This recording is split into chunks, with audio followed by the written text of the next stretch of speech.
Here are the most interesting facts you need to know about Dubai.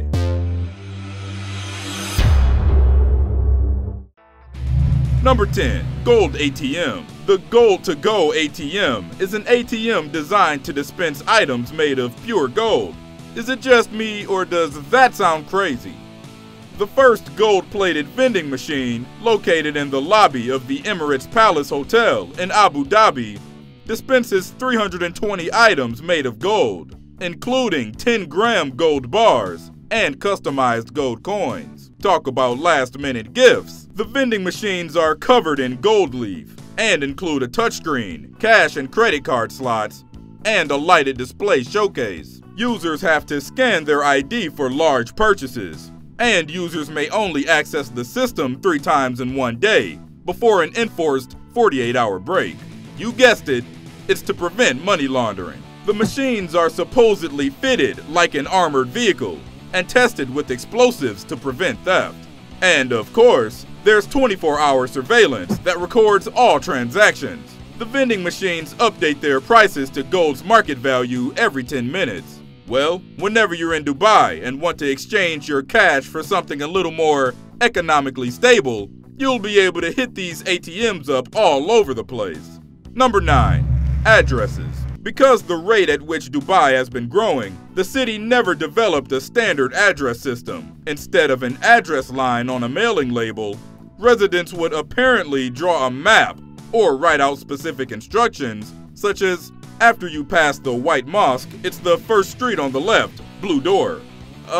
This just seems insane to me.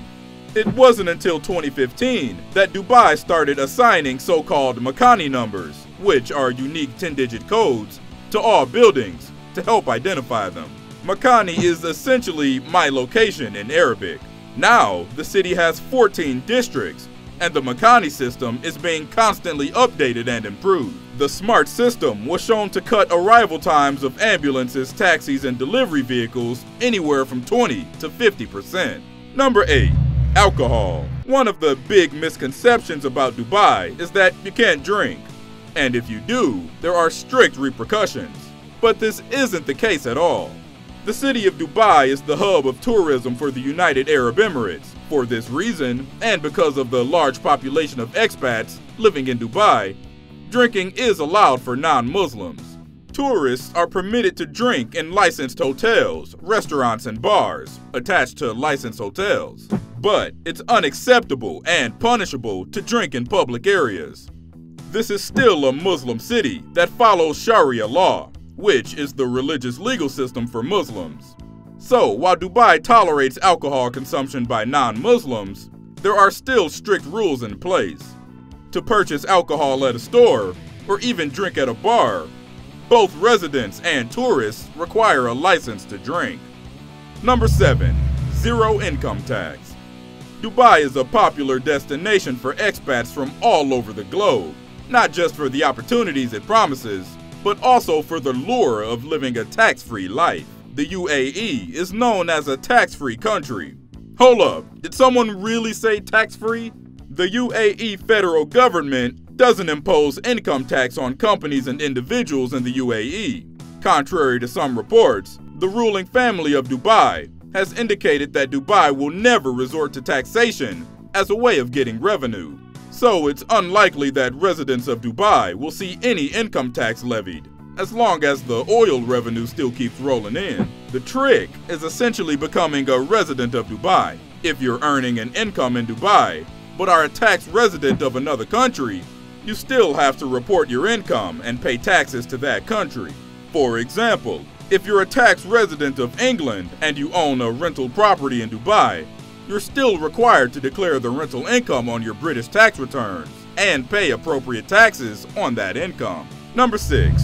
Artificial islands. One of the most impressive things about Dubai are the city's man-made archipelagos, all in various stages of completion.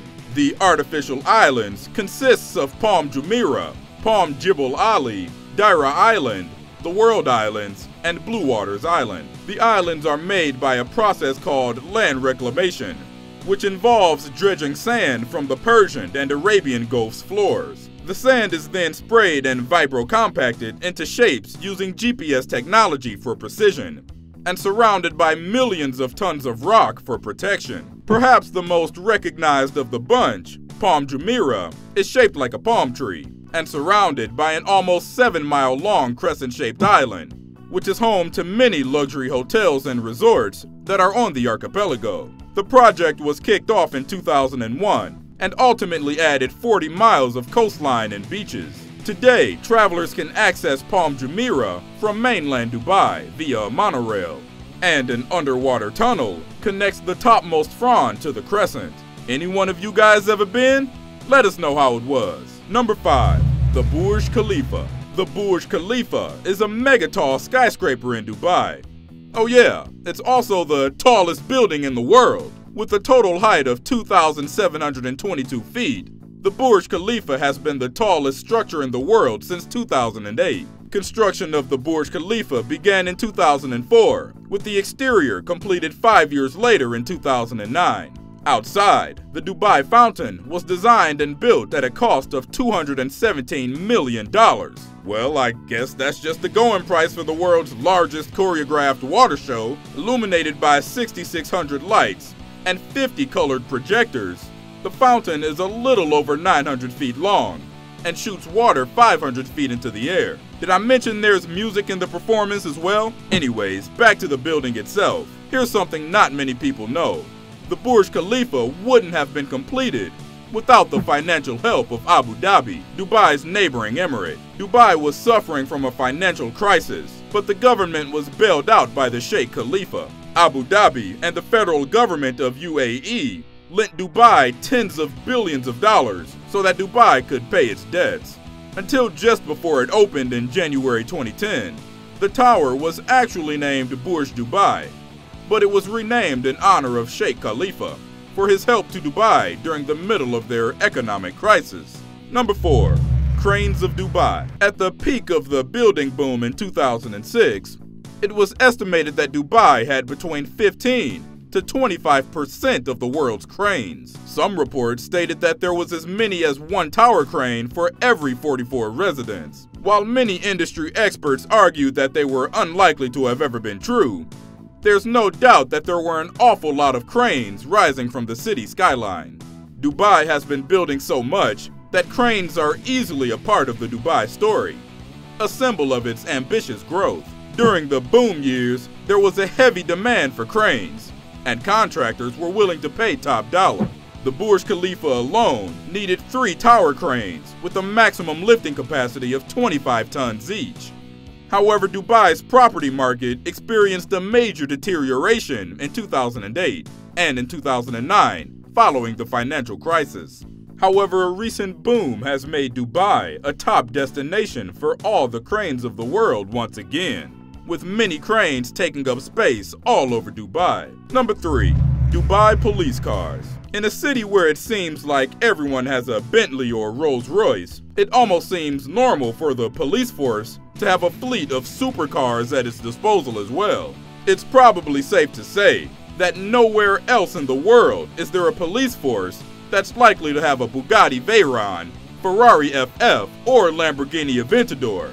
Yeah, this would be a police force I'd like to be a part of for a few months, just because of its fleet of 14 supercars. The fleet includes a bespoke Aston Martin 177, of which only 77 were built, 2 BMW i8s, and a Bentley Continental GT as well. However, the flagship of the fleet is the Bugatti Veyron, with its crazy top speed of 253 miles per hour. Its 16-cylinder engine produces 1,000 horsepower, sending it from 0 to 60 in just 2.5 seconds. The police force has actually been presented with a certificate by Guinness World Records for having the world's fastest police car in service. The Dubai's police superfleet isn't used for high-speed chases, or very many normal police duties at all for that matter. The role of the fleet is to break down barriers between the police and the public, according to Major Sultan Al Mari of Dubai Police. They're mainly trying to show tourists how friendly the police is here in Dubai,